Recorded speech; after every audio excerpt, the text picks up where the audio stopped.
सर्वमंगल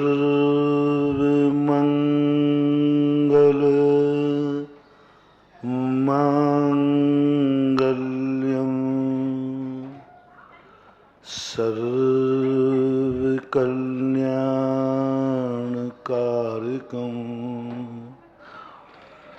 प्रधानम सर्वधर्माणां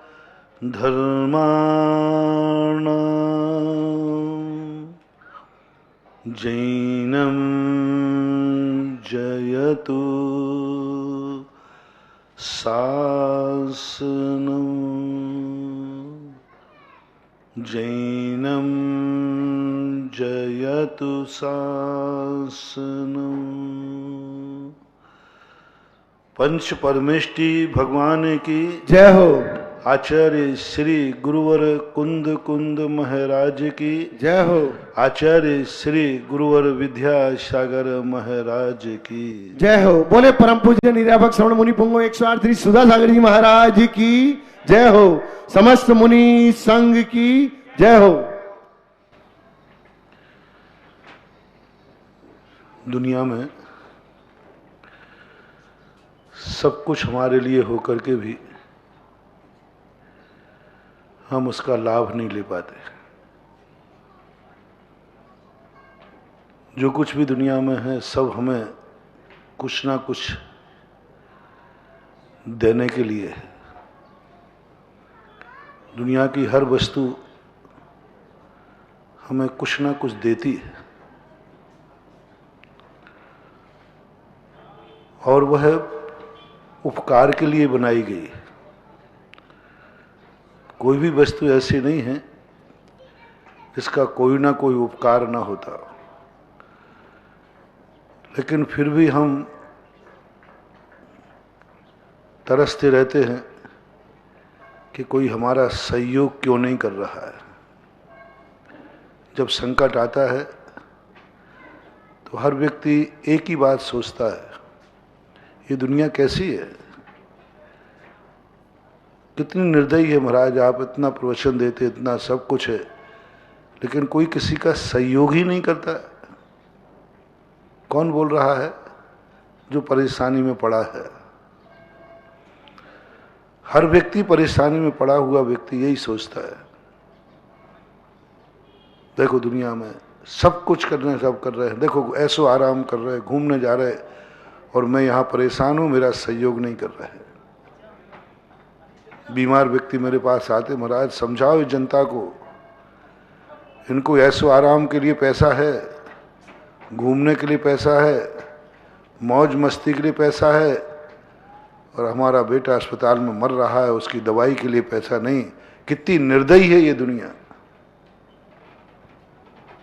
कर्जदार कहता है महाराज कुछ अपने भक्तों से कहो, हमारा कर्जा थोड़ा ज्यादा हो गया है, वो चुका दे, सहयोग करे।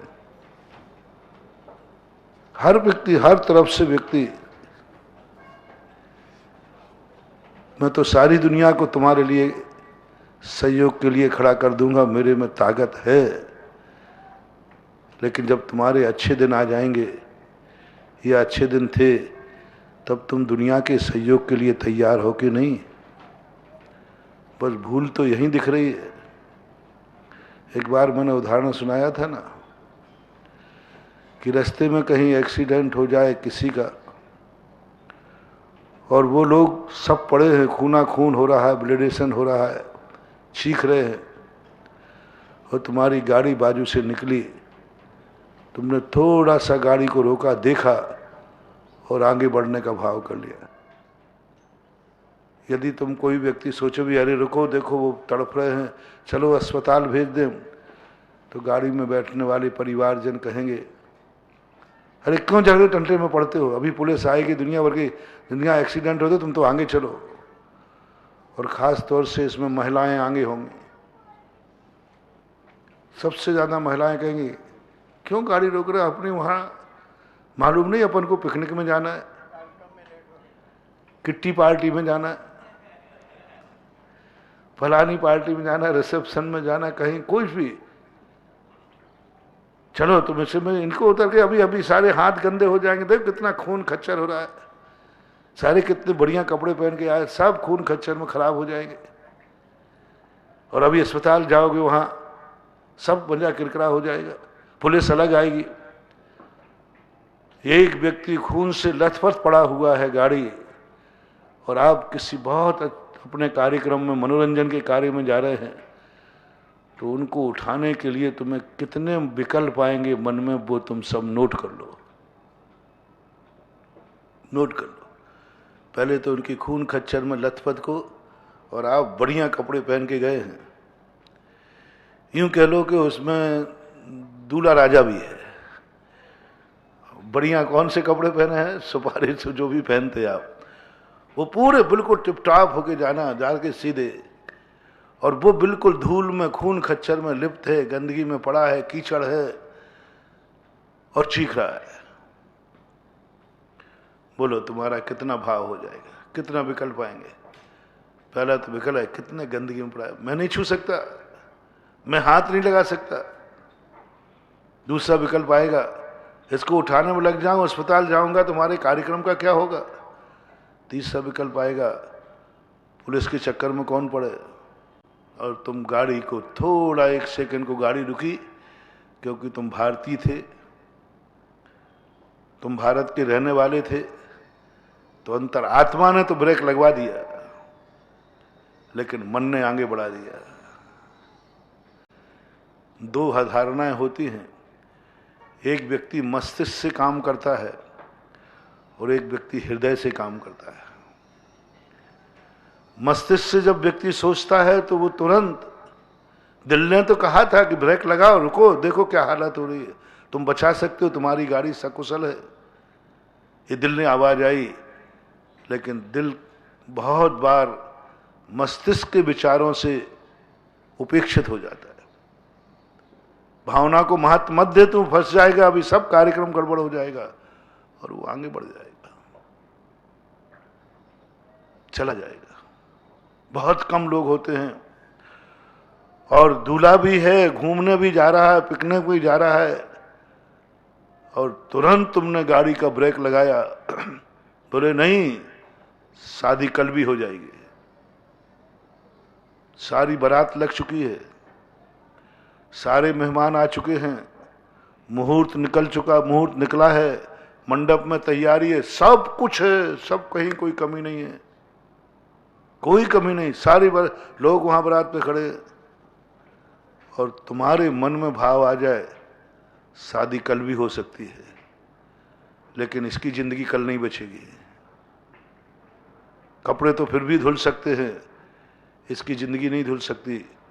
और तुम पूरे गाड़ी में बैठे हुए लोग तुरंत गाड़ी को खड़ी करके और कीचड़ में कूद पड़े, और उनको अपने हाथ में उठा करके गाड़ी में रख करके अस्पताल ले गए।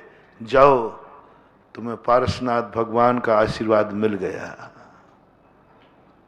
लोग कहते हैं महाराज जी, पारसनाथ भगवान को कैसे सिद्ध करना, कोई माला बताओ। कई लोग पारसनाथ को सिद्ध करने के लिए सोर्स लगाते, धरणेन्द्र पद्मावती का कई लगाते हैं, और मैं बिना सोर्स के बता रहा हूं, बिल्कुल कुछ नहीं। मैंने एक बार कहा था ना, बड़ों के अपने के अनुकूल बनाने के लिए कुछ नहीं करना, उनके नेचर को समझ लो, कुछ नहीं करना, कितनी भी बड़ी शक्ति क्यों ना हो।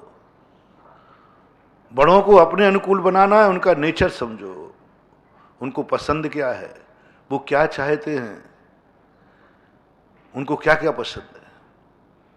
किसी को अनुकूल बनाने का सबसे बड़ा तरीका है, नीति है, उसके अनुकूल आचरण करो, उनके अनुकूल व्यवहार करो, उनके अनुकूल, मान लो किसी को भोजन बनाना है, तो आप लोग कहते हैं कौन आ रहा है, उसी के अनुकूल तुम भोजन बनाते हो, पूछ लेते हो कई बार कि आपको क्या पसंद है।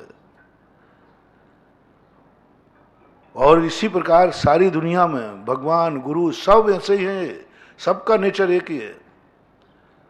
अपन पारसनाथ को सिद्ध करना चाहते हैं, पारसनाथ का नेचर क्या है, पारसनाथ के साथ अपन शेयर करना चाहते अपने सुख दुख, सदा पारसनाथ की कृपा मेरे ऊपर रहे, तो सबसे पहले मैं तरीका बता रहा हूं, पारसनाथ का नेचर क्या है। हमारे शास्त्रों में आया कि सबसे पहले व्यक्ति को 63 सलाका पुरुषों का स्वाध्याय करना चाहिए। मैंने क्यों? तो जवाब आया, ये 63 सलाका पुरुष मंगल स्वरूप हैं। मंगलाष्टक के अंदर सभी 63 सलाका पुरुषों को मंगल रूप कहा। यदि तुम्हें अपना मंगल करना है तो इनको अनुकूल बनाओ और इनका साहित्य पढ़ो, इनकी जीवन शैली पढ़ो, इनका नेचर क्या है। अपन पारसनाथ पर केंद्रित होते हैं। पारसनाथ का 10 भाव से पारसनाथ पुराण जरूर पढ़ो। बिजोलिया पारसनाथ हैं, तपोदय तीर्थ क्षेत्र में वो पधारे हैं। इनको अपन को प्रसन्न करना है 1 जनवरी को। 1 जनवरी आ रही ना, 1 जनवरी को अपन पारसनाथ को यहां खूब जम के प्रसन्न करेंगे। अब मुझे डाउट दिख रहा है कि इतने कलश ढालने पर प्रसन्न होंगे कि नहीं होंगे। 1000 नहीं, 2-3 हजार कलश हो जाएंगे। 100 क्या 150-200 से शांति धारा हो जाएंगे। मैंने सोचा पारसनाथ तुम खुश तो हो जाओगे ना, अब तो खुश हो जाओगे ना। इतना कलश आपके बिजोलिया में कभी नहीं हुए होंगे आपके ऊपर। इतने कलश करवाऊंगा तो खुश हो जाओगे। भगवान मुस्कुरा गए, बोले तू मुझे लोटों के पानी से जितने कलश तू ढाल रहा है ना, अब ये तो मेरे जन्म के ही समय ढल गए थे। और जितना जल तू ढालेगा उतना तो 1 कलश का ही जल था। मुझे जल के लोटों से खुश करना चाहता है। 1 कलश कितना था? 8 योजन गहराई वाले, 4 योजन चौड़ाई वाले, 1 योजन मुख के कलश ढोरे शिशु राजा। शिशु बालक अवस्था में 1 कलश कितना बड़ा हो गया, देखो तो सही। 96 किलोमीटर तो गहरा, 48 किलोमीटर चौड़ा, और 1 योजन का 12 किलोमीटर का मुख, उसका गेट बांध का 12 किलोमीटर का गेट अकेला, जैसे तुम्हारे विराज में होते ना कोटा वगैरह में, इतना बड़ा। भाखड़ा नंगल बांध ही इतना बड़ा नहीं है। 96 किलोमीटर गहरा कौन सा बांध है? विश्व में ही नहीं है कहीं। 96 किलोमीटर समुद्र ही नहीं मिलेगा कहो इतना। तो 96 किलोमीटर गहरा तो शायद समुद्र भी नहीं होगा। समुद्र की तलहटी तो सबने बता दी। अरब सागर, हिंद महासागर, खराब सागर, सब की तलहटी सबको मालूम है। पूरे कितना गहरा है अरब सागर? 96 किलोमीटर तो नहीं होगा। किलोमीटर इतना बड़ा 1 कलश था। और ऐसे कितने कलश ढले थे? 1 तारीख का प्रोग्राम पारसनाथ ने कैंसिल कर दिया ना। अपन ने लुभाना चाहा कि भगवान को अपने बस में करे, इतने कलश ढलेंगे। उन्होंने कहा ये तो तुम पहली बार समझ रहे हो, पहले ही ढल चुका, जन्म के ही समय ढल गया। तो फिर क्या करे? नेचर समझो, पारसनाथ का नेचर क्या था, उनका स्वभाव क्या था। वास्तविक रूप से वो ऐसे ही तो हुआ था। वो घूमने जा रहे थे बनारस के नदी किनारे श्रावण के महीने में, बढ़िया कपड़े पहने थे, दोस्तों के साथ पिकनिक पर निश्चित थी। रास्ते में एक नागिन जलते हुए दिखे, कूद पड़े। पिकनिक का क्या होगा, दोस्तों का क्या होगा, कपड़ों का क्या होगा, कुछ नहीं, मेरे तीर्थंकर पद का क्या होगा, मान अपमान नहीं, कूद गए और नागिन को बचाने का भाव किया। ये नेचर अपनी जिंदगी में आ जाए कि कुछ नहीं। कितना कठिन प्रस्तुति मैंने किया। दूल्हा राजा है, शादी उसकी निश्चित है, बारात आ चुकी, रिश्तेदार आ चुके, सब कुछ आ चुके, सब कुछ तैयारी खड़ी है, इसको पहुंच नहीं पा रहे। और कभी तुम्हारे मन में ये भाव आ जाए शादी तो कल भी हो सकती है कि नहीं? लेकिन जो गाड़ी के नीचे दबा पड़ा है वो कल तक जिंदा रह सकता है क्या? और दोबारा जिंदा कर, ऐसे करो, उसको थोड़ा यमराज को फोन कर दो कि यमराज मेरी शादी है, जब तक मेरी शादी नहीं तब तक इसको जिंदा करना, शादी करने के बाद फिर इसको हम बचाने अस्पताल भेजेंगे। करके तो देखो यमराज को। अब नहीं लग रहा है कि मैं कितना निर्दयी हूं, कितना पापी हूं। देखो, एक की जिंदगी पूरा परिवार दबा पड़ा है, बचा सकता हूं मैं, लेकिन एक क्षण को बिरक लगा। पूरी गाड़ी वालों ने, महिलाओं ने, सबने कहा कहां उलझन में पड़ रहा है, चलेंगे। मां ने भी कह दी, सबने कह दिया, गाड़ी आगे बढ़ गई। सारा ब्रह्मांड देखते रह गया। इतने कसाई लोग हैं, इतने निर्दयी लोग हैं, इतने स्वार्थी लोग हैं। 4-5 लोगों की जिंदगी बच रही है, 4 माताएं निपुती होने से बच रही हैं, 4 स्त्रियां विधवा होने से बच रही हैं, बच्चे जितने जिनके हैं 8-10 बच्चे अनाथ होने से बच रहे हैं। तुझे मात्र कपड़े दिख रहे हैं, कब बनते हैं, जिसका उपाय नहीं कुछ भी, बस उस समय निधत निकाचित कर्म बन गए। बचाने की ताकत थी तुम्हारे में, लेकिन तुमने अपने शौक और मौज, अपने स्वार्थ के कारण से जो कार्य कल के लिए टाला जा सकता है, 2 घंटे लेट भी हो सकता है, उससे कोई फर्क नहीं पड़ने वाला, तो भी तुमने उसकी जिंदगी को खत्म कर दिया। अब तुम्हारा ऐसा निधत्त निकाचित कर्म बन गया, कुछ नहीं। मैं तो अपने भक्तों से सदा कहता हूं कि तुम अपने जीवन को ऐसा बनाओ। एक बार मैंने कहा था ना, ऐसी गरीबी कि मेरी शांति धारा फैल हो रही है, जिस चीज में हाथ लगाए उसी में घाटा। मेरा आशीर्वाद, परम भक्तों का आशीर्वाद भी दे रहा हूं, उनकी भावना भी कर रहा हूं कि इस व्यक्ति की गरीबी दूर हो जाए, सब कर रहा हूं, शांति धारा भी करा दी। लेकिन और डाउनफॉल। मैंने सोचा भगवान क्या बात है? बोले तुम्हें मालूम नहीं ये कितना बड़ा पापी है। मैंने कहा नहीं, मैं जानता हूं, बचपन से ही जानता हूं ये पापी नहीं है। बोले तू बचपन से जानता है, मैं एक भाव पहले से जानता हूं, तो ये पापी नहीं है। बोले बहुत भयंकर पापी है। अस्पताल में जाकर के मरीज मर रहा था, वहां मौजूद था, और ये पिकनिक मनाने घूमने जा रहा था। लाख रुपए खर्च करने का मन था। 1 लाख रुपए में एक व्यक्ति बच रहा था, और इसने उसकी उपेक्षा कर दी। मरने दे, ऐसी दुनिया मरती रहती है, मैं तो घूमने जाऊंगा। बस उसी समय लक्ष्मी ने अभिशाप दिया, रे दुष्ट, एक पुरुष बच रहा है, मां निपुती होने से बच जाएगी, विधवा होने से बच जाएगी, और तू घूमने जा रहा है। जा, तेरे जीवन में लक्ष्मी को ऐसा तरसेगा कि तेरे गुरु भी तेरा साथ देंगे तो भी तुझे कुछ नहीं मिलने वाला। भगवान की शक्तियां भी फैल हो जाएंगी, भगवान की शक्ति फैल हो जाएगी, शांति धारा फैल हो जाएगी, गुरु की साधना फैल हो जाएगी। जा, तेरी जिंदगी में ऐसा आएगा। इसलिए मैं अपने भक्तों से, खास तौर से जिनको आदेश देने का अधिकार है, कहीं भी जाने के पहले मौज मस्ती का मना नहीं कर रहा हूं, खूब मनोरंजन करो, खूब घूमने जाओ, खूब जो तुम्हें करना है करो। बस एक किसी अस्पताल के डॉक्टर को कह देना कि डॉक्टर साहब, सुबह और शाम हम आपकी हॉस्पिटल में कोई ऐसा मरीज आवे जो पैसे के अभाव में दवाई नहीं ले पावे, तो इतने रुपए तक का मरीज, इतने रुपए तक की दवाई के लिए फोन मेरे लिए कर देना।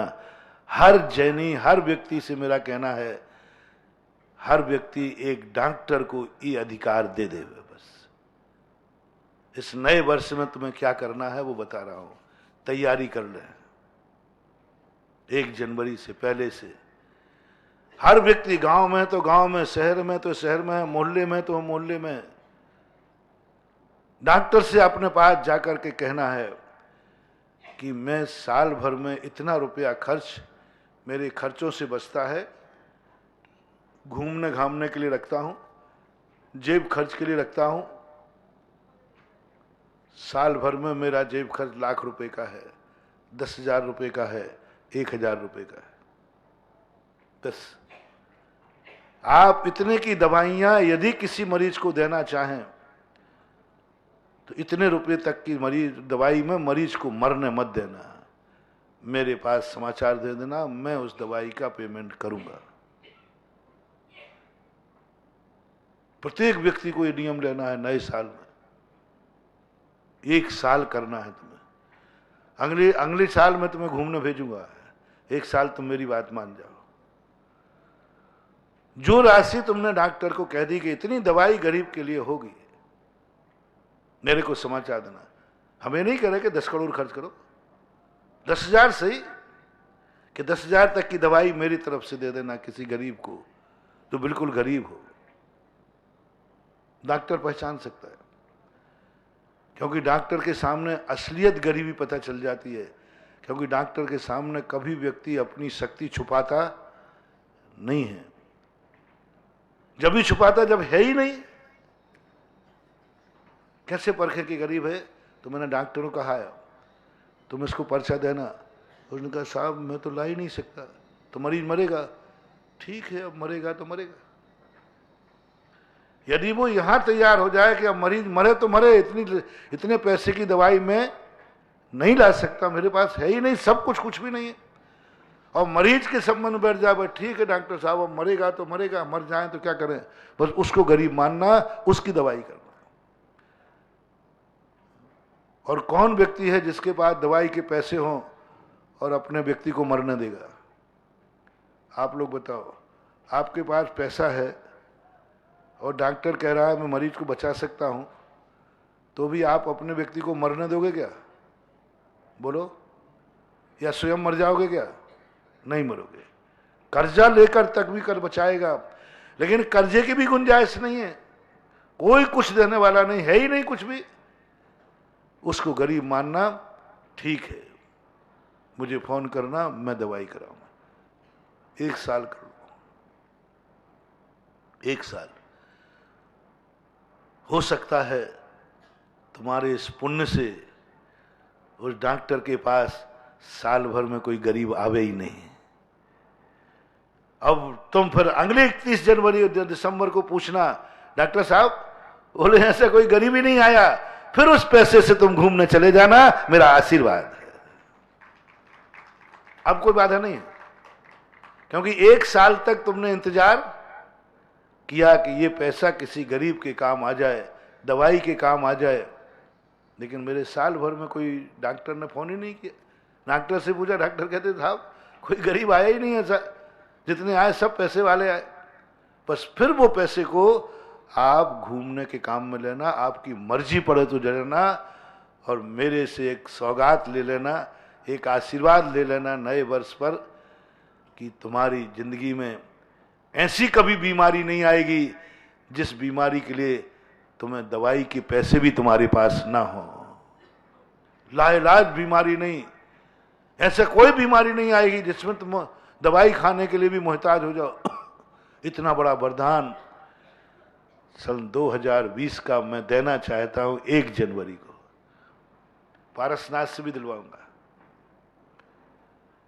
हमारी तो बहुत अच्छी पैड है, पारसनाथ से हमारी बहुत पैड अच्छी, तो मैं दिलवाऊंगा, तुम्हारा पूरा फाइल पास कराऊंगा। लेकिन तुम्हें पहले ये करना पड़ेगा। कितनी बड़ी फाइल कि तुम्हारी जिंदगी में कभी ये नहीं आएगा कि बीमार हूं, दवाई है, लेकिन मेरे पास शक्ति नहीं है, समर्थ नहीं है इतना खर्च उठाने की। जिंदगी में नहीं आएगा। 1 साल तुमने इंतजार किया और मैंने जिंदगी भर का आइडेंटिटी कार्ड दे दिया।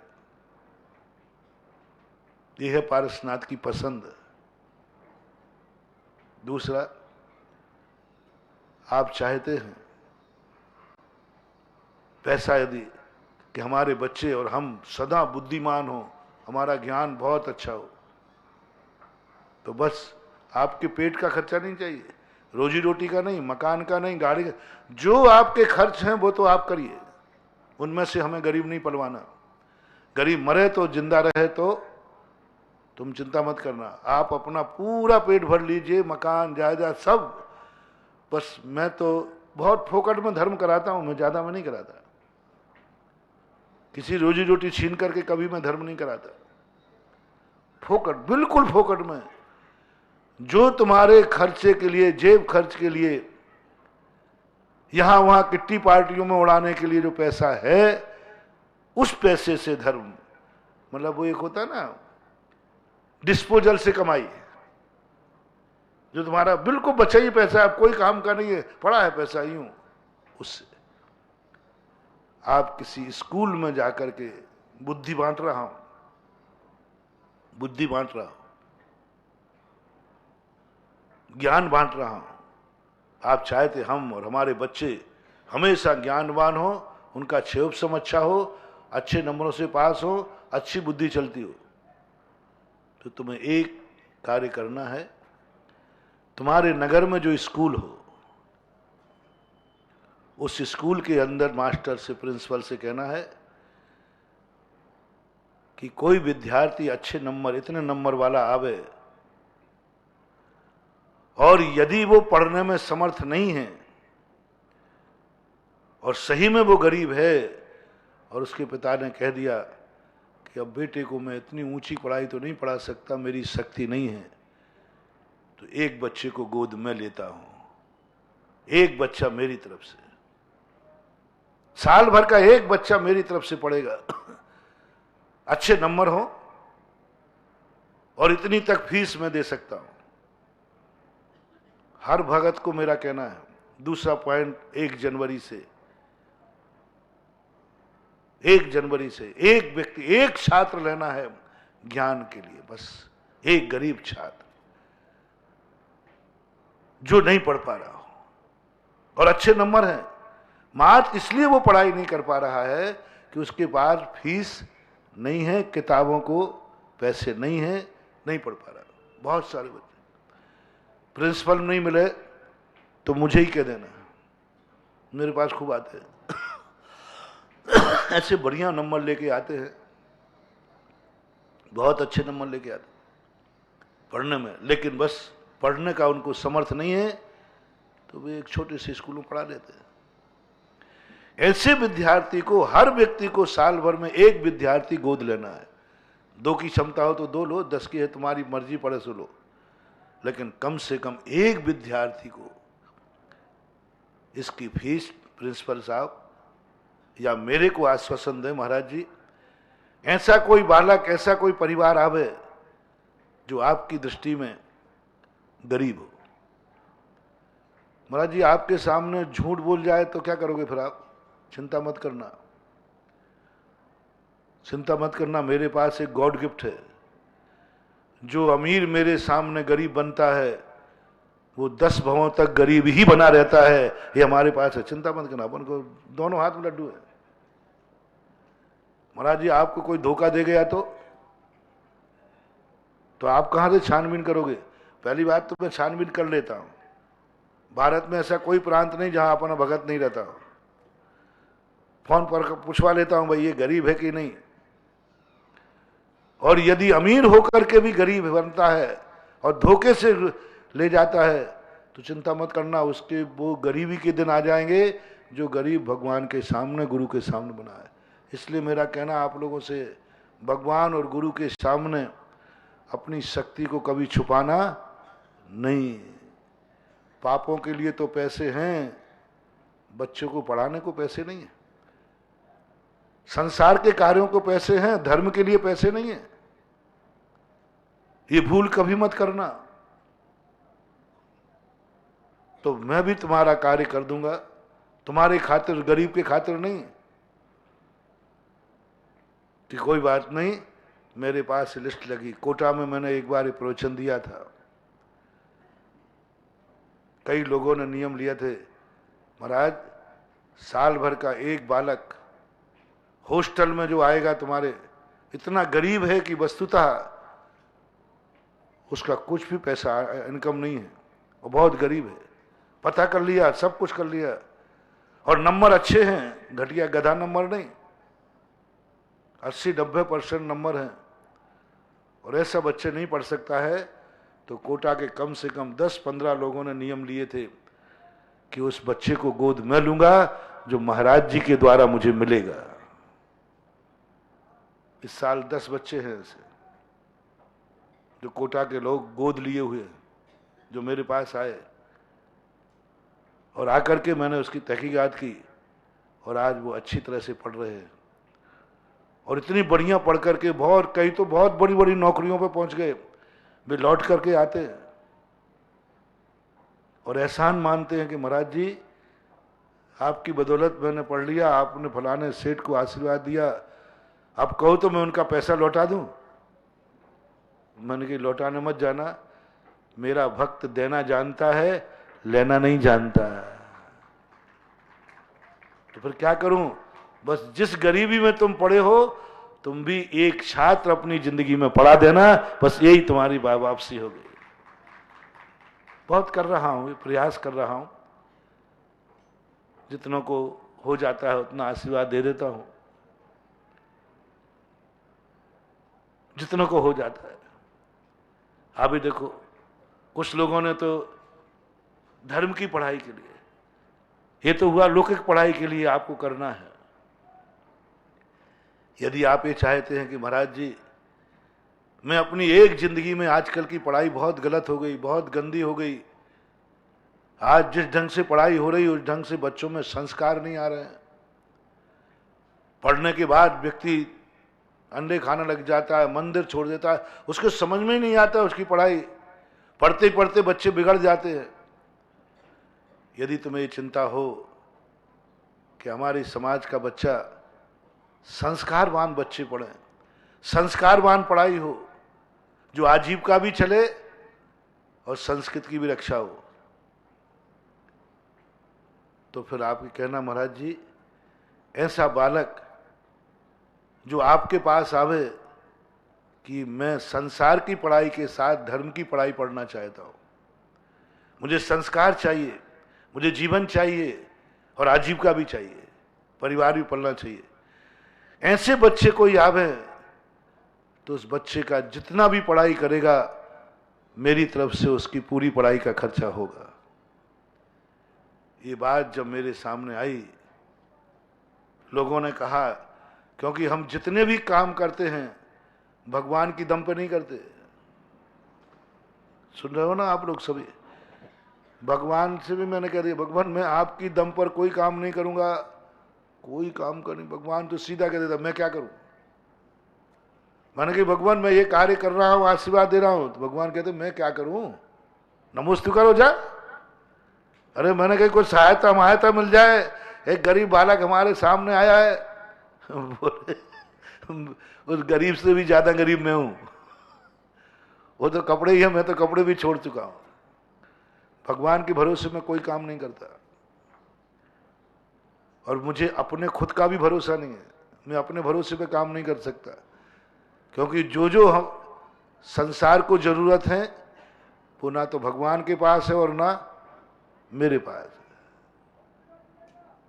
दोनों के पास। भगवान के पास है नहीं जो तुम्हें चाहिए, जो जिससे तुम परेशान हो, जिससे तुम दुखी हो, वो भगवान के पास, और मेरे पास भी नहीं है वो। इसलिए मुझे अपने ऊपर भरोसा नहीं है कि मैं किसी रोगी को निरोगी कर दूंगा, मेरे में भरोसा नहीं मैं किसी नहीं पढ़ने वाले को पढ़ा दूंगा, मेरे पे भरोसा नहीं है कि मैं किसी को संस्कार दे दूंगा। मुझे यदि दुनिया में भरोसा है तो मुझे अपने भक्तों पर भरोसा है, भक्तों पर मेरा बहुत विश्वास। जितनी ये दुनिया भर की हम घोषणाएं करते हैं ना, लोग कहते महाराज जी इतनी बड़ी घोषणा कर दी, कैसे पूरी होगी? कमेटी वाले कई बार घबराते, किसके दम पर आपने कर दी? मैंने कहा मैंने अपने भक्तों के दम पर कर दी, क्योंकि मुझे भक्तों पर विश्वास है कि मेरे मुख से जो भी घोषणा निकलती है भक्त उसे सिरोधार्य कर लेता, जमीन में गिरने नहीं देता, जमीन में गिरने नहीं देता, तुरंत स्वीकार करते हैं। मेरे हौसले भक्तों की बदौलत हैं। कई लोग मेरे पीछे पड़े, मेरे दुश्मन के, महाराज जी के कार्यक्रम को कैसे फेल करें योजना। मैंने कि एक लोगों ने कहा महाराज जी आपके हम लोगों ने सब उपाय कर लिए। मेरा दुश्मन मेरे पास आ गया एकदम परेशान होकर के, बोले महाराज जी मैंने आपके हर कार्य को फेल करने की सोची, लेकिन आप हर कार्य में सफल हो जाते हो। और हम छोटी सी योजना लेके चलते हैं और वो पूरी नहीं होती, और आपकी बड़ी बड़ी योजनाएं पूरी हो गई। एक महाराज ने भी कहा पूरी जिंदगी हो गई मैं एक मंदिर नहीं बना पाया, और आप हर साल एक तीर्थ क्षेत्र बनाते हैं। और मेरा तीर्थ क्षेत्र छोटा मोटा तो होता नहीं, खोखा में नहीं खोखों में है। एक भी तीर्थ क्षेत्र बता दो जो छोटा हो। ये सब कैसे होता है? आपके पास क्या मंत्र है? आपके पास कौन से भगवान का आशीर्वाद है, गॉड गिफ्ट, और कौन से साधना करते हो आप? पंडित भी पूछते, लोग भी पूछते, महाराज भी पूछते। मैंने कही ना तो मेरे गॉड गिफ्ट है, भगवान पर मुझे भरोसा ही नहीं, और ना मेरी इतनी साधना है, ना मेरे पास कोई मंत्र है। मेरे पास बस एक विश्वास है, मेरे भक्तों पर विश्वास है कि वो इस मुख से मात्र मेरे ओंठ हिलना देखना चाहते हैं और उसको पूरा करने के लिए तैयार रहते हैं, क्योंकि भक्तों को ये विश्वास है मेरा गुरु वही बोलेगा जो हमारे हित में है। कैसे तुम पूरी कर लेते हो? कैसे मेरी बात मान जाते हो? मैंने भक्तों से पूछा तुम मेरी बात कैसे मान जाते हो? जो मैं जो बोलता हूं तुरंत तुम दान बोल देते हो। बोले मैंने कि क्या मेरे ऊपर क्या भरोसा है तुम्हारा? बोले बस महाराज जी एक ही श्रद्धा है मेरे गुरु पर कि मेरा गुरु स्वप्न में भी मेरा गलत नहीं कर सकता, स्वप्न में भी मुझे गलत रास्ता नहीं दे सकता, जो भी कहेगा वो मेरे हित में होगा। बस एक ही धारणा है, लोगों को मेरे ऊपर एक ही विश्वास है, कुछ नहीं। महाराज ने जो कहा है जरूर उसमें मेरा हित है, क्योंकि महाराज का निजी कोई स्वार्थ नहीं है, कोई निजी स्वार्थ है ही नहीं। आज मैंने अस्पताल को भेजा, कहा तो बताओ उन गरीबों से मेरा क्या स्वार्थ है? जो दवाई के बिना मर रहे हैं तो मरे ना, 100 बार मरे, हमें क्या फर्क पड़ने वाला? बताओ क्या स्वार्थ है? दूर दूर तक देखो, आप कल्पना करो। मैंने कहा कि भाई घूमना, हमारा भक्त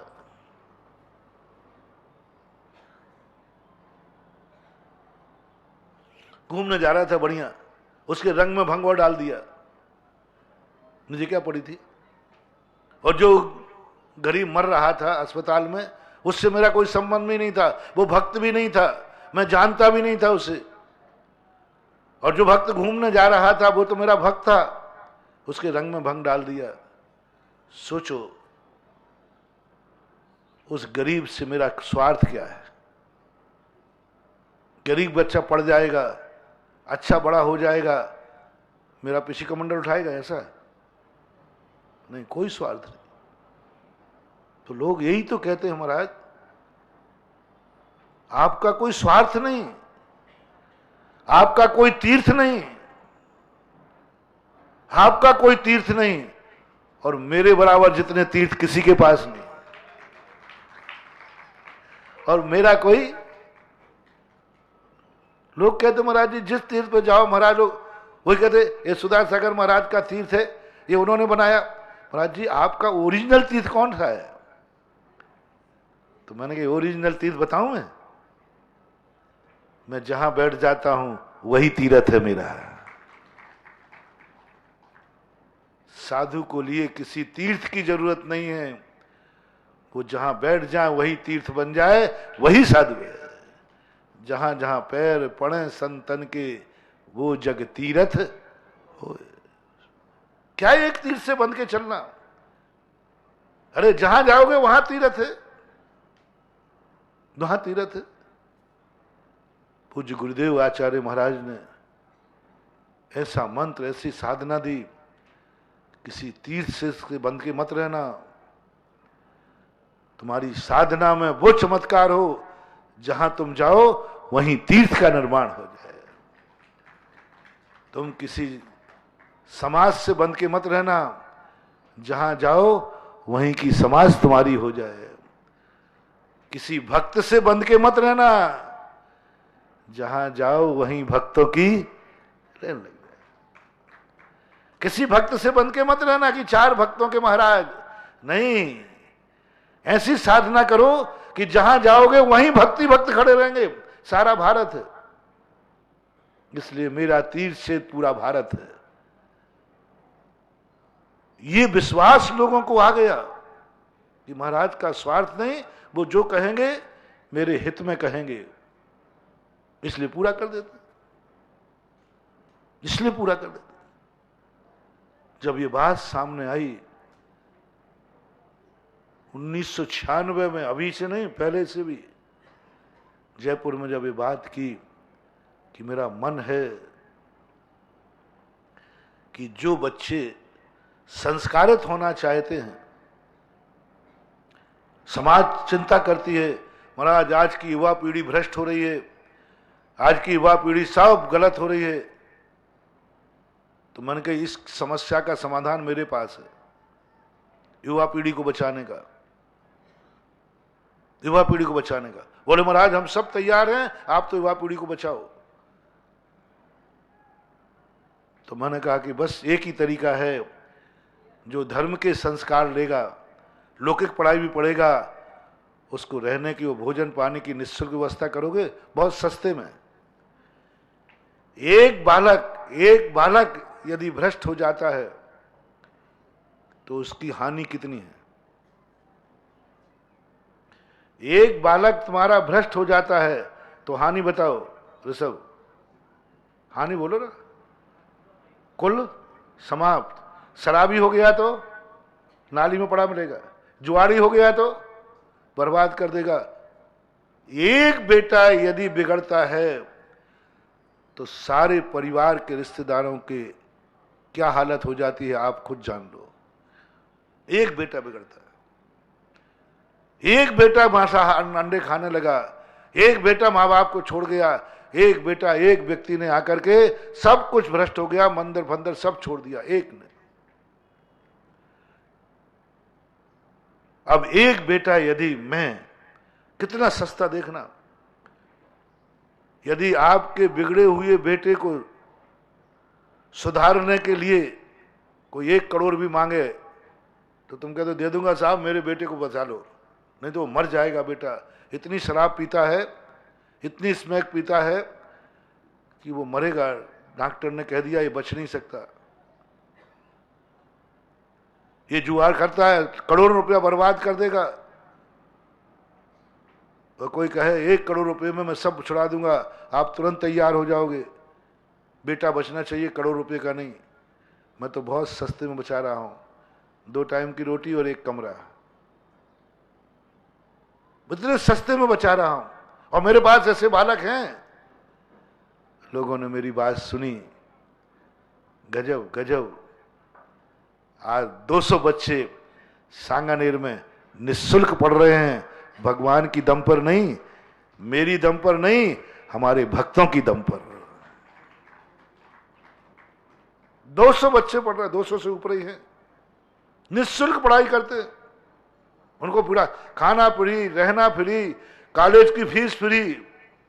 बेनाडा जी वगैरह, शीतल जी वगैरह, ये लोग, गणेश राणा वगैरह, सब कमेटियां हैं ये पूरी। इतना बड़ा काम हुआ, बताओ किनकी बल पर हुआ? तुम्हारे बल पर। आज भी बच्चे निकल करके आते हैं, मेरे काम नहीं आएंगे, कोई मुझे उनसे प्रवचन नहीं सुनना है। आज भारत का हर मंदिर 10 लाख क्षण पर्व में श्रमण संस्कृति, आज परंपरा का उद्घोष सुनता है तुम्हारे बदौलत, भक्तों। नहीं तो सारे मंदिर बर्बाद हो गए थे। पूरे भारत के जितने मंदिर थे, सब मंदिरों में पूजा पाठ, भगवान की बुराई, भगवान के पूजा की बुराई, भगवान के अभिषेक की बुराई। मंदिरों की गद्दियों में 10 लाख क्षण पर अभिषेक की मजाक उड़ाई जाने लगी थी। ये भगवान की गंदगी साफ करने के लिए अभिषेक किया जाता है। बहुत पहले एक किताब निकली थी कि अभिषेक की परंपरा इसलिए चली है जिससे मूर्तियां साफ बनी रहे। स्मारक से निकली थी, किसी भक्त ने निकाली होगी उनके। मैं सन 1981 में कौनी जी में था, पूज्य गुरुदेव के चरणों में शुल्लक था। आचार्य श्री की टेबल पे कोई रख गया, आचार्य श्री तिलमिला गए, एकदम बोले ये अभिषेक गंदगी साफ करने के लिए है। हम लोगों से आचार्य ने कहा निकालो सारे पुराने शास्त्रों में अकृत्रिम चैत्यालयों में गंदगी नहीं होती, फिर वहां अभिषेक क्यों होता है। उस समय मैंने तिलोय परिणति में खोजते खोजते आचार्य ने कहा उसमें खोजो, अकृत्रिम चैत्यालयों में स्वर्गों में धूल नहीं होती, प्रतिदिन अभिषेक होता है। क्यों? वहां तो सफाई नहीं है, क्योंकि इनके स्वाध्याय तो है नहीं, सब कागजों प्रवचनों के सुने हुए। तब उसके बाद में आचार्य प्रश्न, अरे मूर्खो, कहां बुद्धि मारी गई। जो गंधोदक को गंदगी कहता है वो नाली का कीड़ा बनेगा, नाली का। मूर्ति की सफाई है अभिषेक। ये अभिषेक इसलिए किया जाता है जिससे मूर्तियां साफ बनी रहें। और ये नहन का पानी है, क्या प्रवचन में जैसे नहाने का पानी गंदा होता है, ये भगवान के नहाने का है। बताओ कितनी मूर्खता, कितनी अज्ञानता। कौनी जी की बात जबलपुर के पास है, वहां कितना बड़ा अज्ञान था। गंदा पानी अभिषेक को, जो इतना पावन है कि मुनिराज भी जिसको सिर पर धारण करते हैं, इतना पावन है वो, लेकिन इनको गंदा पानी दिखा। नाली, ये आवाजें उठने लगी थी मंदिरों में। मंदिरों में बैठकर भगवान के अभिषेक को गंदगी साफ करने वाली प्रक्रिया बताई जाती थी।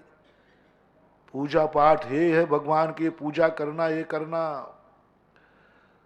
मंदिर में जाते समय सम्यक दृष्टि को ऐसे लगता है जैसे किसी अग्नि की भट्टी में प्रवेश कर रहा हो। मंदिरों में बैठकर आवाजें उठने लगी थी। मुनियों के प्रति तो बहाली बुरे थे। मुनियों को तो जो मंदिरों में गालियां दी जाती थी, सारे भारत के लोग सुनो, ये सारी दुनिया के हाल हो चुके थे, हो चुके थे।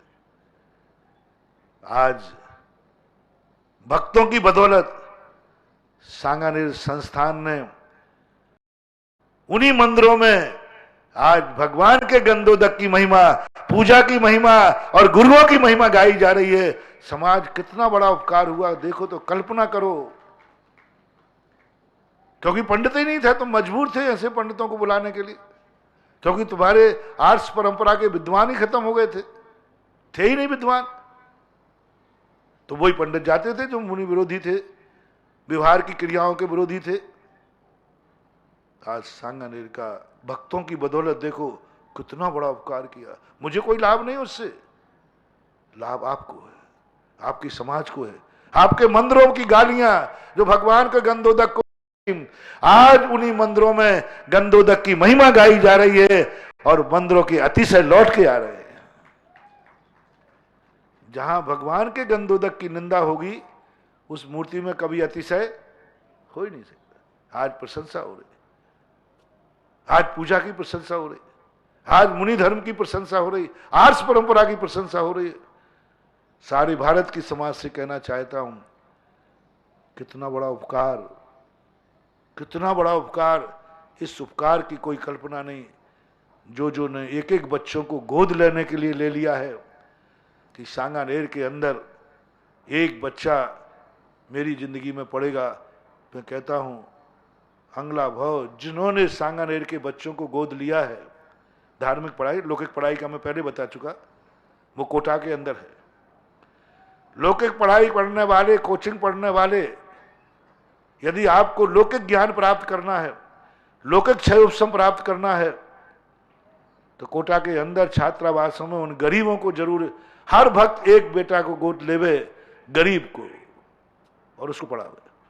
और जो चाहता है कि मैं और मेरा परिवार का संस्कार बने रहे, आचरण बना रहे, भवांतरों में भी हम ऐसे कुल में पैदा हों जिन कुलों में जन्म से ही मुझे आचार विचार अच्छे मिले, जन्म से ही मिले, ऐसे कुल में मेरा जन्म हो और मेरा परिवार कभी कलंकित ना हो, मेरे परिवार में कभी अभक्ष सेवन नहीं हो, मेरे परिवार में कोई शराब पीने वाला नहीं हो, मेरे परिवार में कोई गुटखा खाने वाला नहीं हो, मेरे परिवार में कभी भी शर्मिंदा ऐसा भक्ष्याभक्ष का सेवन करने वाले ना हो।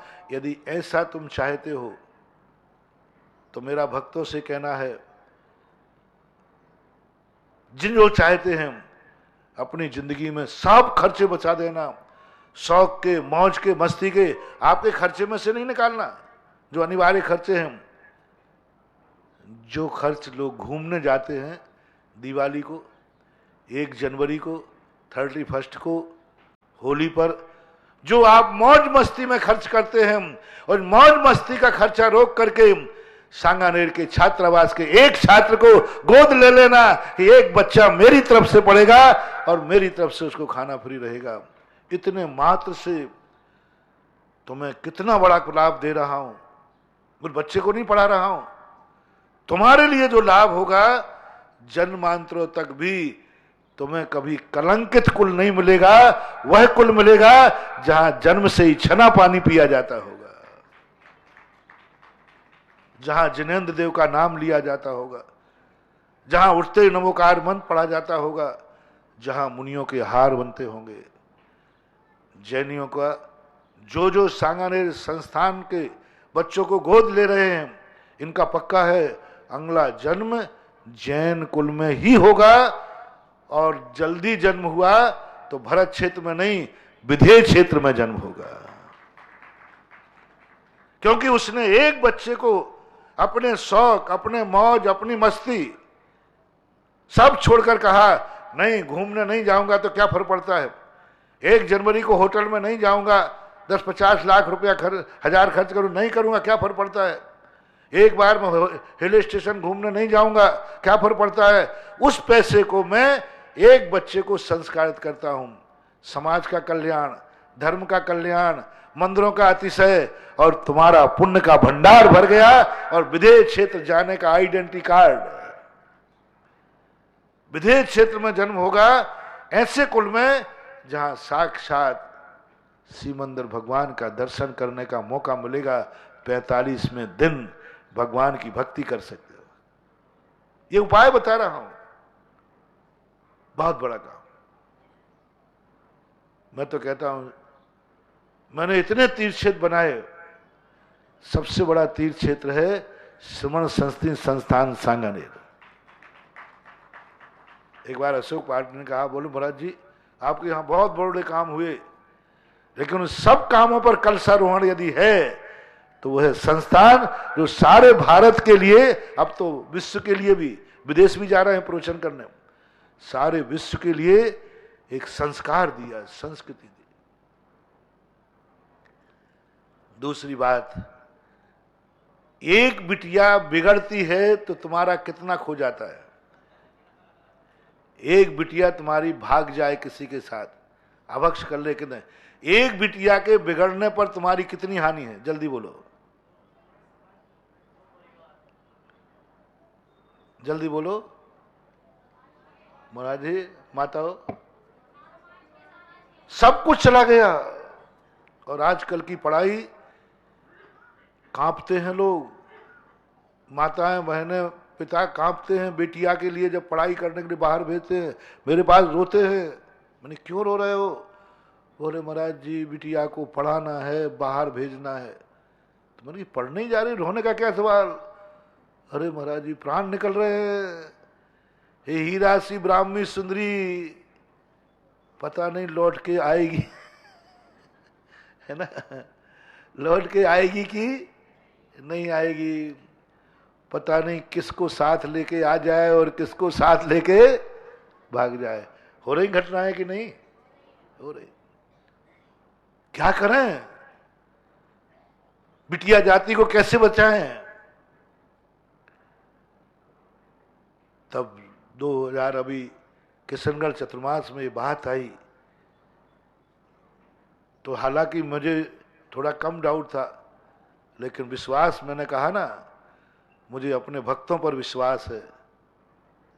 और आवाज जैसी लगाई, आज देखो 50, 60, 70, 80 बच्चियां हैं, और वो बच्चियां भी 200, 300 तक पहुंचने वाली हैं।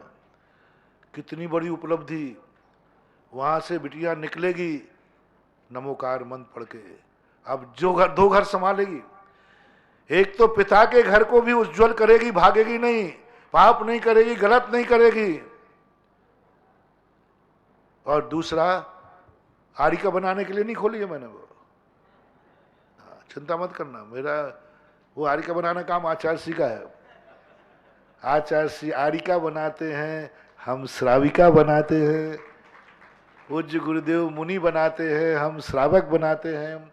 अपनी कंपनी फर्स्ट एड है,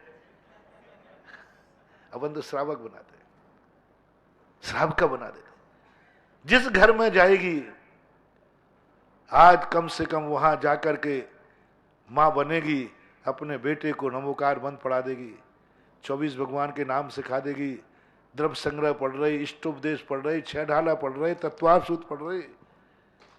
ऐसी बहू जिस घर में चली जाए, तत्वार सूत्र जिसको आता हो, इस युग में 6 ढाला कंठस्थ हो, इष्टोपदेश कंठस्थ हो, रात्रि भोजन का त्याग हो, अब ऐसी बहू उस घर में पहुंच जाएगी इस पंचम काल में, बोलो उस घर का क्या होगा। जो सांगानेर में रहने वाली बच्चियों को गोद ले रहे हैं, पढ़ा रहे हैं, अनमोल बच्ची जो तुम्हारी बिगड़ जाए तो उसकी कोई कीमत नहीं है। एक बच्ची ऐसे ही किसी के साथ गलत उसने संबंध बना लिए, भागने को तैयार है वो मेरे पास। अब मैं तो थोड़ी बहुत चुकौटी लेते ही रहता हूं, बड़े आदमी थे वो। मैंने कहा यदि तुम्हारी बेटी को बचा लें तो इस पर आप कितना खर्च कर सकते हो? ये बेटी जा रही है, इसकी कीमत कितनी है? करोड़पति थे, बहुत बड़ा। बोले महाराज बेटी बच जाए, पूरी जायदाद लगा दूंगा। मैंने किराए के मकान में रहना पड़ेगा। बोले ले लूंगा। आप किराए के मकान की कह रहे महाराज जी, आप मेरी बेटी को बचा लो, मैं पूरी जिंदगी फुटपाथ पे गुजार दूंगा, पर बेटी बचना चाहिए। मैंने एक बेटी की कीमत, क्या शब्द थे, मेरा मकान चला जाए सब रहे, मैं फुटपाथ पे रह जाऊंगा। आप तो किराए के मकान की बात कर रहे हो, पर मेरी बेटी बचना चाहिए। जो बेटी की बात सुनकर के उनके मन हिल गया, आप तो बचाओ। मैंने पूछा तो सोचो तो सही कि मैं अपनी दम लगाऊं और बेटी की कोई कीमत ही नहीं हो। तो उन्होंने जब ये कहा, मैं भी हिल गया। मैंने कही तुम मकान जायदाद सब क्या काम का, सब बेकार है। बेटी हमारी जिस मार्ग पर जा रही है, अब मैं जिंदा रहने लायक नहीं रहूंगा, कोई मतलब नहीं है। उसको देख देख कर हम दोनों 24 घंटे रोते रहते हैं,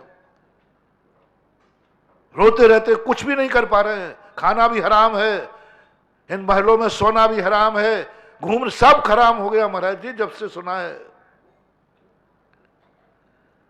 तब मैंने सोचा, सुनो रे भारत के लोगों, एक बिटिया के लिए व्यक्ति फुटपाथ पे आने को तैयार है, और मैं तुम्हारी बिटियां बचा सकता हूं 2 टाइम की रोटी में और एक कमरे में। एक कमरा कितने का बनता होगा? 2-3 लाख। और दोनों टाइम की रोटियां 100 रुपया मान लो। इतने से में बच रही बेटियां, संस्कारवान हो रहे। इसलिए मेरा कहना है सारे भारत के आज के प्रासंगिक श्रृंखला में कि हर जिंदगी में जो चाहता है कि हमारे घर की बिटियां ऐसी हों जो हमारे दोनों कुलों की लाज रखें, उन सब अमीर लोगों से मेरा कहना है, आपके पेट नहीं काटना, आपके खर्चों से नहीं निकाल रहा हूं, आप अपनी रोजी रोटी से मत निकालना। मात्र जो आप घूमने में 1 जनवरी को, दिवाली पे, होली पर मौज मस्ती करने जाते हैं, उस पैसे को रोक करके, और मुझे आश्वासन दे महाराज, यदि ऐसी भारत की कोई बिटिया सुधरने के लिए आपके पास आवे और श्रमण संस्थान सांगानेर में पढ़ना चाहे तो उसकी जिंदगी भर का खर्चा, पढ़ाई का खर्चा मेरी तरफ से हो